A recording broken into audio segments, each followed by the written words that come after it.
I drove 2,800 miles cross country.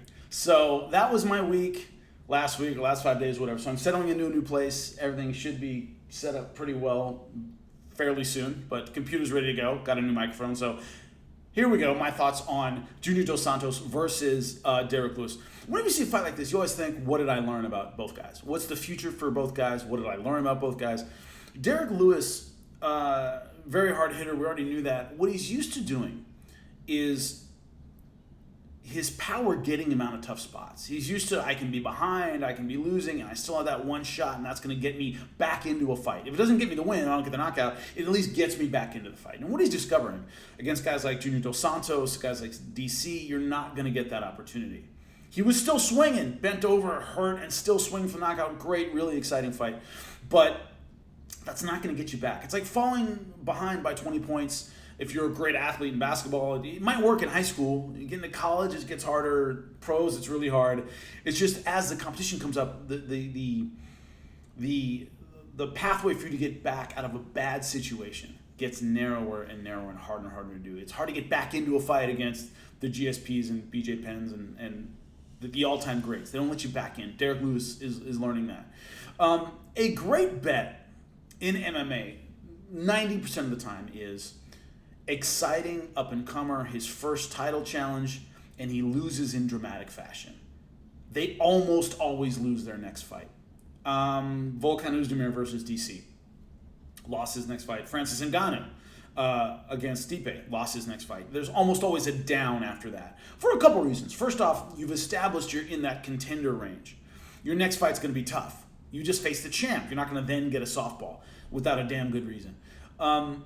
Also, there's no incentive for the promotion, UFC or Bellator, anybody, to then give you a softball. They're looking for the next contender. You lost in dramatic fashion. You're probably not going to get back there. So what makes the most sense is feed you to the next up-and-coming guy. That's what happened with Oezdemir, his next fight, Anthony Smith. What happened with Francis Ngannou? He took on Derrick Lewis, who was the next challenger. I mean, that's the way it goes. The challenger gets fed to the next challenger. So you generally get a tough fight coming out of a tough fight in which you lost dramatically. If it was a close fight, sometimes promotions like, I'll throw him a softball, get him back in there. We want to see a rematch. If there's no call for a rematch, it's tough to get back in there. So that's the story for Derrick Lewis. Junior Dos Santos, man, the guy can still hit, still extremely dangerous, funky angles on his punches.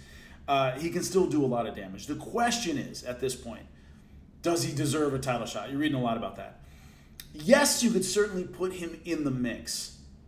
The issue is that there are a lot of big money fights between Dos Santos and DC. Before he can get there, DC has a lot of big money fights that make a lot more sense and make a lot more money. Of course, first off, fighters are assets for promotions. And every promotion thinks, how do I get the most out of this asset? All of them think that way. DC has set a time limit on how long he's going to fight. Of course, he's going past the birthday. He says, I'm going to retire. Yeah, but he doesn't have a ton of fights left in him. So the UFC has to maximize the value of the asset. We only have a couple more fights for DC. What makes the most money? Number one, Jon Jones. That's a no-brainer. That's a huge money fight. Number two, Brock Lesnar. A lot of casual fan interest in that fight. A lot of road bumps about getting Brock Lesnar back into the UFC and does he want to keep fighting UFC, blah, blah, blah, all this stuff. So a lot of roadblocks, but it's a big money fight. Third is Stipe. That leaves Junior Dos Santos kind of the odd man out. He's just too far away right now to get the next shot. Him versus Ngannou, that's being kicked around. That makes a ton of sense, I think. But Junior Dos Santos, just right now, it's a tough time to get at DC. So probably he doesn't get a crack at him. If somebody else beats him, then he gets a shot. So he's got to stay in it a little bit longer to get that title shot. That's what I took away from that fight. Is Lewis, like most specialists, you tend to hit a plateau, and I think Lewis is probably there. Still a hard hitter, still extremely exciting. A lot of fights left for him. If you're a heavyweight that can knock people out, you're going to have offers. He's going to have plenty of exciting fights. This loss doesn't do a whole lot for him. And Junior Dos Santos stays near the top at heavyweight, where if he can manage to kind of get past the DC era, if DC has a couple of good fights and maybe he rides off in the sunset or whatever, or somebody else wins the title, then he can jump in. I don't see him getting a shot at DC right now. I want to talk a little bit about Invicta. Of course, it's out there. Shannon App called me a week ago, a couple weeks ago, and asked me if I could do the next Invicta tournament. Here's exactly how it went. Shannon Knapp called me, and obviously I've met Shannon several times. Very, very nice woman.